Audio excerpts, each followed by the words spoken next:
How does technology preserve indigenous languages in education? Imagine a world where ancient words and stories are kept alive not just in books, but through screens and apps that anyone can access.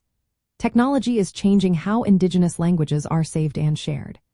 It helps break down barriers like living far from community centers or not having enough fluent speakers.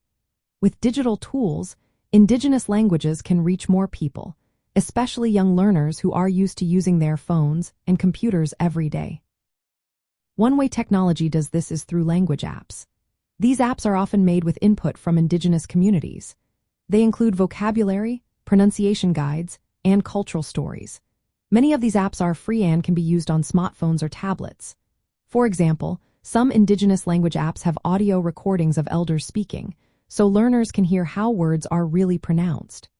Students can practice anytime, anywhere, making language learning more flexible and fun.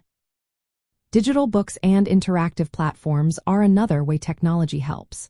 Teachers and students can create digital stories that include reading, writing, and listening. These tools often involve elders and community members to make sure the language and culture are represented correctly. This way, students connect with their heritage in a meaningful way while developing their language skills. Archiving is also important.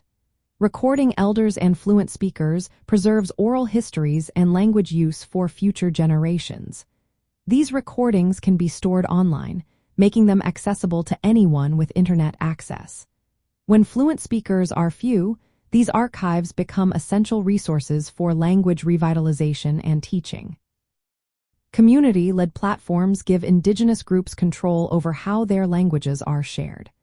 These platforms are managed by the communities themselves, so they decide what content is shared and how. This keeps the language authentic and helps promote daily use and literacy within the community.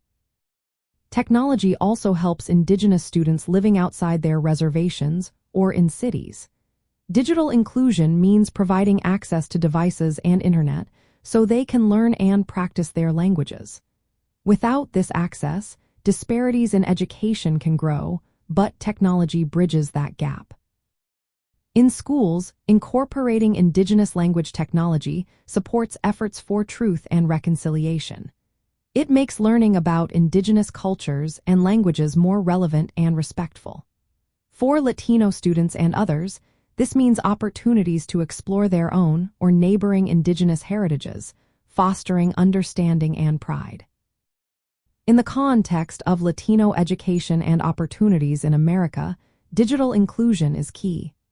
When all students have access to these tools, it creates a more equitable environment. Latino students who share indigenous roots can connect with their cultural languages through technology, enriching their education and identity. Overall, technology acts as a bridge that keeps indigenous languages alive. It helps document, teach, and share these languages widely. By making these resources accessible to everyone, especially those in underserved areas, technology supports the ongoing preservation and revitalization of indigenous linguistic heritage in education.